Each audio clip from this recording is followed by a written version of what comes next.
बिहार और मिथिलांचल की हर खबर देखने के लिए यूट्यूब चैनल सर्च करें, सब्सक्राइब करें और बेल आइकन दबाएं।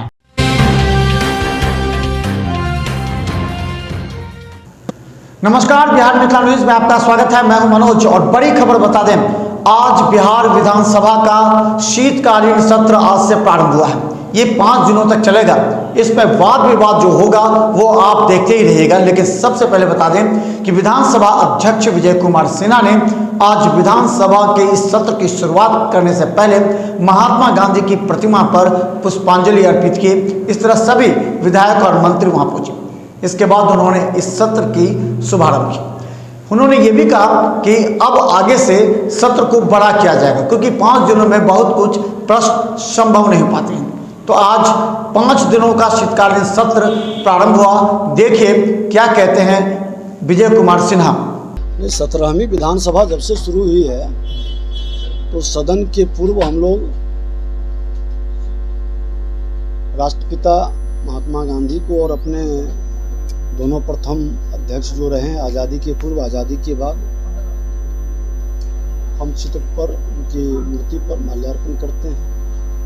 परंपरा तो चल रही है। अपनी विरासत को याद करना और अपनी विरासत से प्रेरणा प्राप्त करना हमारी संस्कृति का पाठ रहा है। शीतकालीन सत्र कितने बेहतर तरीके से चलेगा सर? हमें उम्मीद है कि पूरी तरह से शांतिपूर्ण बिहार के माननीय विधायकों ने जो गौरवशाली इतिहास रच रहा है उसको मानसून सत्र में आपने देखा है कि बड़े ही शांतिपूर्ण ढंग से इन्होंने और सरकार की सजगता, विधायक की गंभीरता ने एक इतिहास रचा, उसको आगे बढ़ाना है। मिलकर करके सब लोगों का सहयोग और कोऑपरेशन भी मिल रहा है। ऑनलाइन काफी सवालों के जवाब हुए थे, 90% सवालों के जवाब आए थे सर। इस बार की क्या तैयारी चल रही है? बेहतर रहेगा। हम लोग जो आगे कदम बढ़ाए हैं उसमें सबके सहयोग से और बेहतर होगा। सर ये भी सूचना मिल रही है कि विपक्ष की तरफ से पूरी तैयारी की गई है घेरने की, तो क्या लगता है? देखिए, विपक्ष की सजगता और सरकार की संवेदनशीलता यही लोकतंत्र की खूबसूरती है। विपक्ष कह रही है बहुत कम विवेचनकारी पहले से, ये आज से नहीं, कोई नया नहीं, तो पहले से चल रहा है और आवश्यकता महसूस होगा तो पूरे देश भर में इस पर विचार चल रही है कि अगर जो हम सत्र की गंभीरता को बेहतर ढंग से समय का सदुपयोग करते हैं तो सरकार और विपक्ष सारे दल के लोग मिलकर के इस पर निर्णय लेने के लिए स्वतंत्र हैं। सभी सर से जो सवाल पूछेंगे उम्मीद है कि सब समय उनको सारे जवाब मिल जाएंगे। इसकी प्रयास भी रहेगी। तो आप भी रहेंगे गवाह। तो हम बता दें कि बिहार विधानसभा का सत्र प्रारंभ होते ही जैसे मंत्री और विधायक बाहर निकल रहे हैं, अपने अपने तथ्य देकर के समझा भी रहे हैं। हम बता दें कि श्रम संसाधन मंत्री जीवेश मिश्रा ने बाहर निकलते हुए नीति आयोग पर जब उनसे सवाल पूछा गया तो उन्होंने साफ कहा कि ये उनसे पूछिए जिन्हें 15 साल सरकार चलाने को मिला था। उन्होंने कहा कि उस समय राजद की सरकार में 24,000 करोड़ रुपए का होता था बजट, लेकिन अब 2.5 लाख करोड़ से भी अधिक का है। देखिए कितने पॉलिटेक्निक कॉलेज खुले, ये उस समय की सरकार से पूछिए। उन्होंने कहा कि अब बिहार पीछे मुड़कर देखने वाला नहीं है, विकास की गति अब तेज हो चुकी है। भले विपक्ष को पेट में दर्द हो, लेकिन बिहार का विकास लगातार चल रहा है मुख्यमंत्री नीतीश कुमार के नेतृत्व में। देखिए क्या कहते हैं जीवेश मिश्रा। अंदर लोगों का तनख्वाह कितने दिनों के बाद मिलता था और कितने लोगों को तनख्वाह मिलता था, अरे बड़ा स्पष्ट है। मैं तो डेटा की बात करता हूं। अंतिम बजट जो राबड़ी जी बनाई थी बिहार के अंदर वो लगभग 24,000 करोड़ रुपए का था। आज माननीय नीतीश कुमार जी के नेतृत्व में यह सरकार 2,18,000 करोड़ का पिछला बजट बनाई है। तो यही बताता है कि बिहार किस प्रकार से आगे बढ़ा है, बिहार कहाँ जा रहा है। बिहार के अंदर कुशल नेतृत्व खड़ा है और इन लोगों को थोथी दलील देने से बिहार थोड़े पीछे मुड़ के देखने वाला है। बिहार आगे बढ़ रहा है, बिहार आगे बढ़ता रहेगा। और नीतीश कुमार जी के, माननीय नीतीश कुमार जी के नेतृत्व में, तारकिशोर जी के नेतृत्व में, रेणु देवी जी के नेतृत्व में हम लोग नई बड़ी लकीर खींचने की तैयारी कर रहे हैं। लगातार सवाल खड़े कर रहे हैं। तेजस्वी यादव जी को कहिए पहले बिहार में रहने के लिए, जहां से जीते हैं वहां की जनता की सेवा करने के लिए। कभी सुधी लेने उनको वहां भी जाने के लिए उनको बोलिए। ये जब सत्र आएगा दिल्ली से आ जाएंगे प्रवासी के जैसा जीवन जीते हैं, वो क्या बोलेंगे बिहार के लिए? उनको कोई हक नहीं है बिहार पर कुछ बोलने का, और मेरे नेता पर उनको बोलने का क्या हक है? आप जरा देख लीजिए ना, हम तो डेटा बता रहे हैं कि 2005 तक बिहार के अंदर कितना मेडिकल कॉलेज खोले हैं राबड़ी लालू जी, बता दीजिए हमको। 15 साल के शासन में कितने मेडिकल कॉलेज खोले हैं? 15 साल के शासन में कितने इंजीनियरिंग कॉलेज खोले हैं? 15 साल के शासन में कितने पॉलिटेक्निक खोले हैं? हम तो डेटा की बात करते हैं कि नीति आयोग ठीक है अपने अपने तरीके से चीजों को रखता है, उसके पैरामीटर्स अलग हैं, लेकिन बिहार को हमने फर्श से उठा के आसमान में लाया है, इसमें कहीं कोई दो राय नहीं। शराब को लेकर के हंगामा हो रहा है, जहरीली शराब से मौत को लेकर। देखिए शराब पीते क्यों है लोग? शराब पर प्रतिबंध है, क्या ये लोग हिमायती हैं शराब पीने वालों का? जरा उनसे पूछिए, ये शराब पीने वालों का हिमायती है क्या? तो संकल्प क्यों लिए थे? इनका नेता भी बिहार विधानसभा के अंदर संकल्प लिया था कि न शराब पिएंगे न शराब पीने देंगे।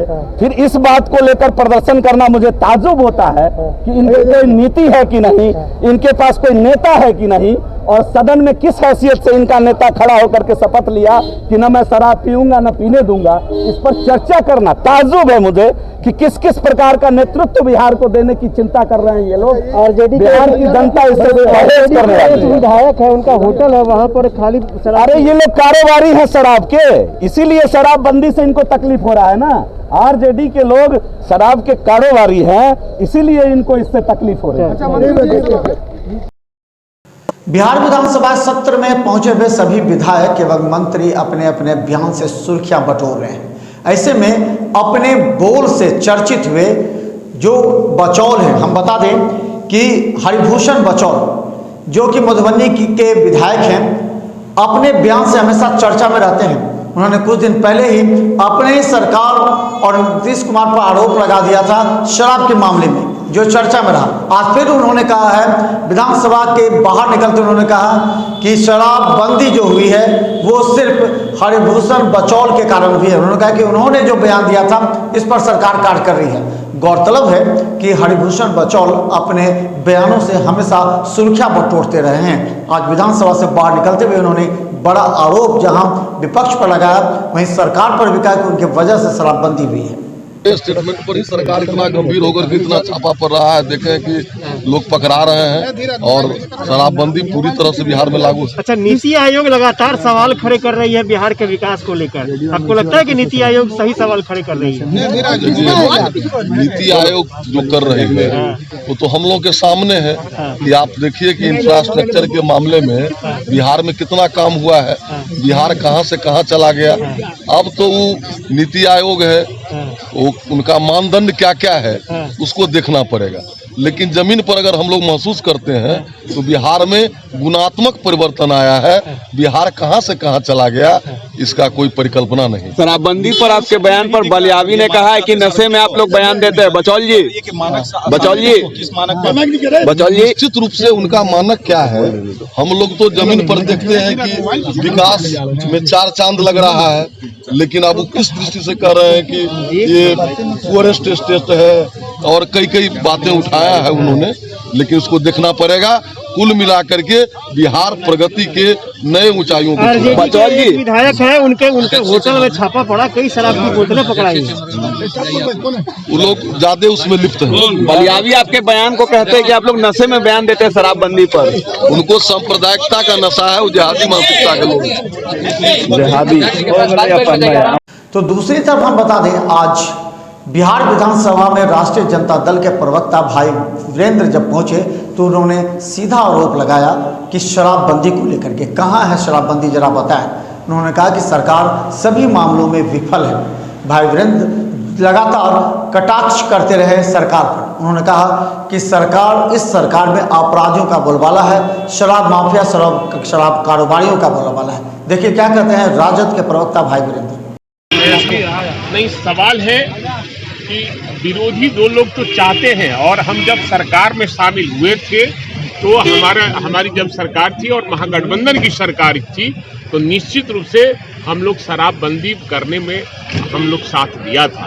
लेकिन इसके लिए नहीं, ये गलत जो कानून बना है उसके फेरे में हम लोग नहीं थे। हमारे नेता आदरणीय लालू प्रसाद यादव ने कहा था बहुत सोच विचार करके और कानून बनाना है, लेकिन अफड़ा दफड़ी में ये कानून बनाने का काम किए हैं और हम इसका विरोध करते हैं। पुनर्विचार करने की जरूरत है, कानून में संशोधन करने की जरूरत है और शराब माफिया माननीय मुख्यमंत्री के इर्द गिर्द बैठने वाले लोग हैं और इर्द गिर्द बैठने वाले नेताओं के देखरेख में ये शराब फूल फल रहा है। अशोक चौधरी ने कहा कि तेजस्वी पढ़ने ही कितना है जो नीति आयोग का रिपोर्ट में समझ आएगा।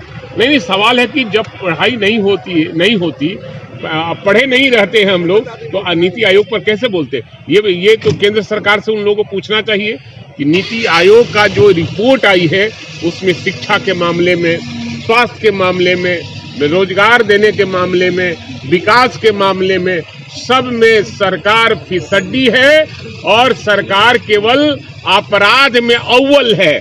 बिहार जो है देश में अपराध करने में अव्वल है, इसके अलावा सब में फिसड्डी है। तो हम बता दें कि बिहार विधानसभा के सत्र प्रारंभ होते हुए 91% वर्चुअल जवाब दिया गया है, उसमें कई मंत्री भी आए हैं। बता दें कि भवन निर्माण मंत्री अशोक चौधरी ने बयान देते हुए कहा कि तेजस्वी यादव पढ़े लिखे हैं नहीं, इसलिए उनको मालूम नहीं है कि नीति आयोग रिपोर्ट क्या है। हालांकि उन्होंने ये भी कहा कि नीति आयोग की रिपोर्ट को नहीं मानते। उन्होंने कहा कि 15 साल में जो बिहार था सिर्फ उन्होंने चरवाहा विद्यालय खुलवाने का काम किया, कहीं से भी कोई स्कूल कॉलेज खुलवाने का काम नहीं किया। अब जब विकास की गति तेज पकड़ रही है तो आरोप प्रत्यारोप लगा रहे हैं। 15 साल उनको भी मिला था, क्या कुछ उन्होंने किया, ये पूछे उनसे। देखिए अशोक चौधरी क्या कहते हैं। ऑल्सो क्रेडिबल ऑर्गेनाइजेशन, उसके सर्वे को मानिएगा।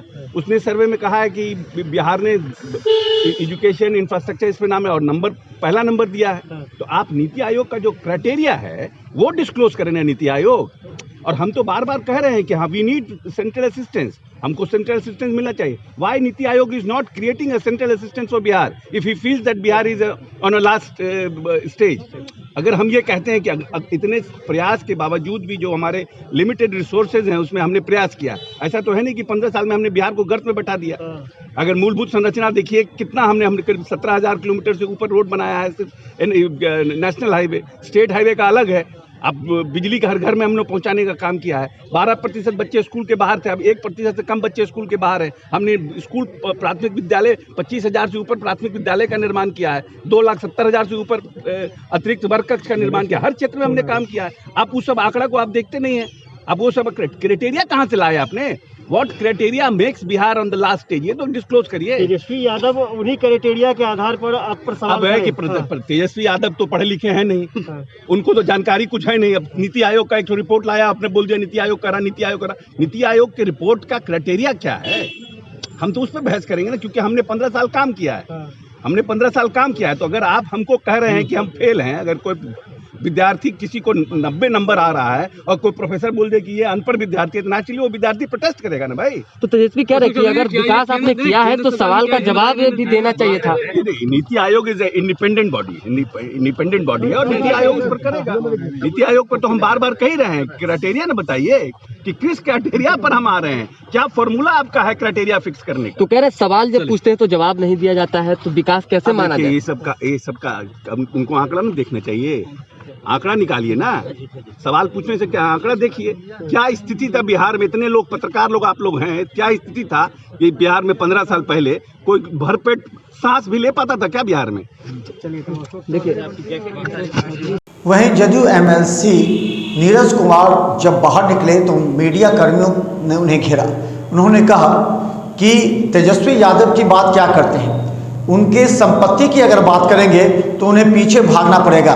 उन्होंने कहा कि जरा उनके गांव में देखिए, राजद के विधायकों के गांव में जाकर के देखिए कि जब वो बूथ तक जाते हैं या गांव से सड़क तक निकलते हैं तो उनका विकास मुख्यमंत्री नीतीश कुमार का ही दिखेगा।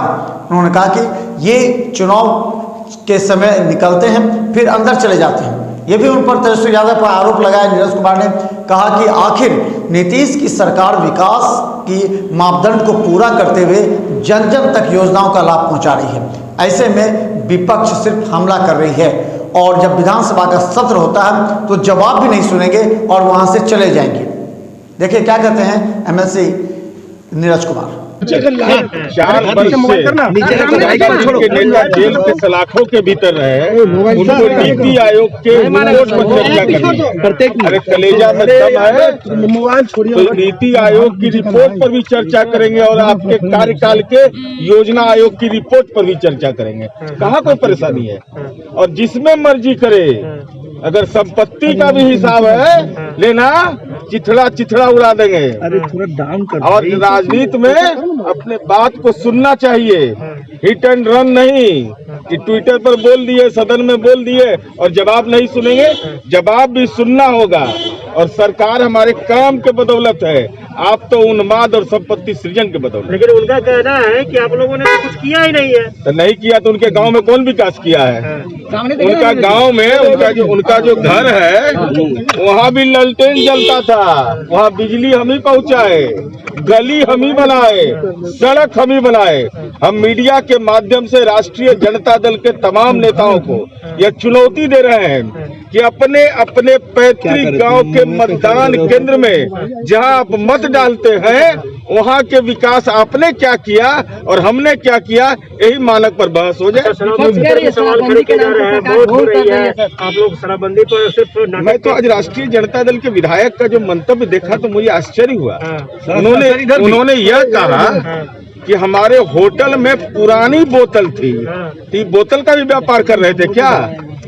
खाली बोतल और पुरानी बोतल थी, इसका भी व्यापार कर रहे थे क्या?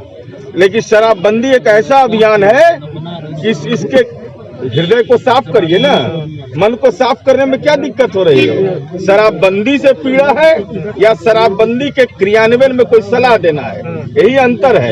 मुझे ऐसा लगता है कि इनको शराबबंदी से असहनीय पीड़ा हो रही है, लेकिन बिहार में मुख्यमंत्री नीतीश कुमार जी सामाजिक जो परिवर्तन की बुनियाद जिन्होंने रखा है तो उस रास्ते पर चल पड़े हैं। शराबबंदी से जितनी पीड़ा आपको हो जाए, पेट में दर्द अगर हो रहा है तो सर दर्द की दवा खाइएगा, सुधार नहीं होगा, शराबबंदी कायम रहेगा। ठीक सर, ठीक।